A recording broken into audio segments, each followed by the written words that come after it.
Assalamualaikum warahmatullahi wabarakatuh.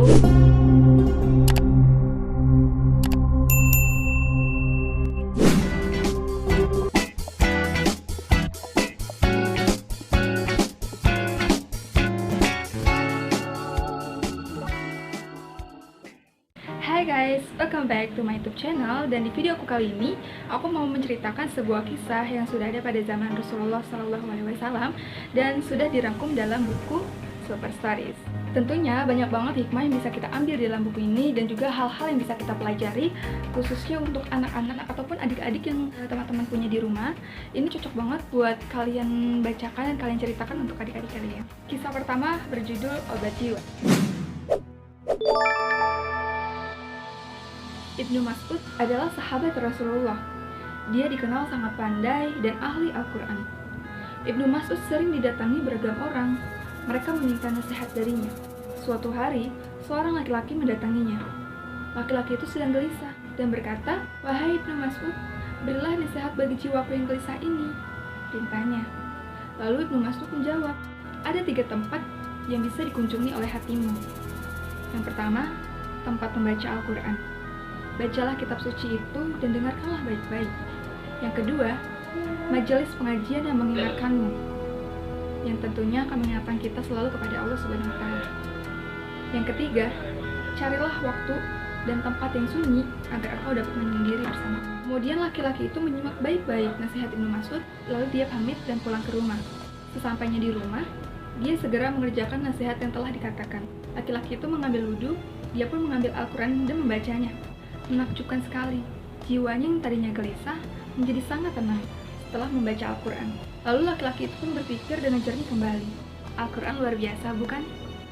Pasal super dalam kisah ini adalah Al-Quran memiliki nama Asyifa, yaitu obat.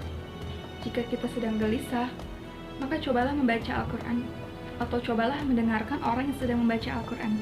Insya Allah, hati kita akan terasa tenang dan tidak lagi kembali gelisah.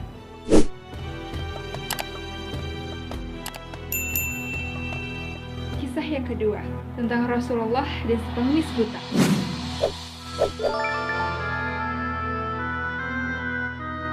Di sudut pasar kota Madinah Munawwaroh, ada seorang pengemis Yahudi yang buta. Pengemis itu sangat benci Rasulullah. Setiap hari, dia selalu mengejek Rasulullah. Pada suatu hari, Rasul lewat di dekat pengemis itu. Beliau mendengar kata-kata si pengemis yang menghinanya, tapi Rasul tidak marah. Beliau malah mendekati pengemis itu dan diam-diam Rasul menyuapi dengan makanan yang dibawanya. Sejak saat itu Rasul selalu menyuapi si pengemis dengan makanan. Hal itu ia lakukan hingga beliau meninggal dunia. Suatu hari, setelah Rasulullah wafat, Abu Bakar bertanya kepada Aisyah, "Ya Aisyah, amal Rasulullah apa yang belum aku kerjakan?" Lalu Aisyah menjawab, "Rasulullah biasa menyuapi seorang pengemis buta di sudut pasar Madinah." Abu Bakar pun mengambil makanan dan pergi ke pasar Madinah. Di sudut pasar, dilihat pengemis itu. Abu Bakar lalu menyuapinya diam-diam. Tiba-tiba pengemis itu berkata, "Siapa kamu?" tanya pengemis itu. "Aku orang yang biasa menyuapimu," jawab Abu Bakar terkejut. Pengemis itu berkata, "Orang yang biasa menyuapiku tidak memberi aku makanan yang keras. Dia melumatkan makanan itu sampai lembut. Dia juga menyuapiku dengan penuh kasih sayang." Abu Bakar terharu mendengar jawaban itu. Abu Bakar berkata kepada pengemis itu, "Aku adalah Abu Bakar, salah satu sahabat orang dulu yang selalu menyuapimu. Orang itu adalah Muhammad, utusan Allah." Betapa terkejutnya si pengemis. Dia tidak menyangka kalau Rasulullah begitu baik kepadanya. Pengemis itu menangis. Dia kemudian memutuskan untuk memeluk Islam. Pesan supernya, kasih sayang dan ketulusan Rasulullah membantu melembutkan hati si pengemis buta. Kita pun bisa melakukan itu. Kebaikan dan kasih sayang kita kepada orang lain tentu akan membawa kebaikan juga.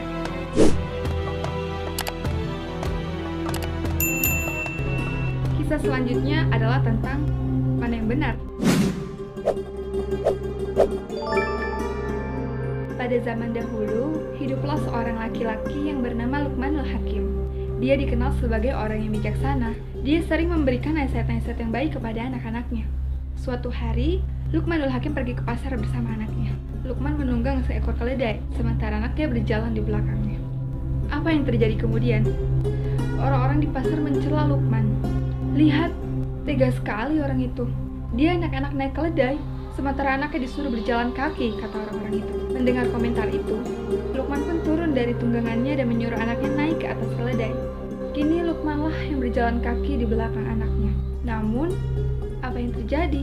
Ternyata, orang-orang di pasar tidak berhenti berkomentar. Lihat, tidak sopan sekali anak itu.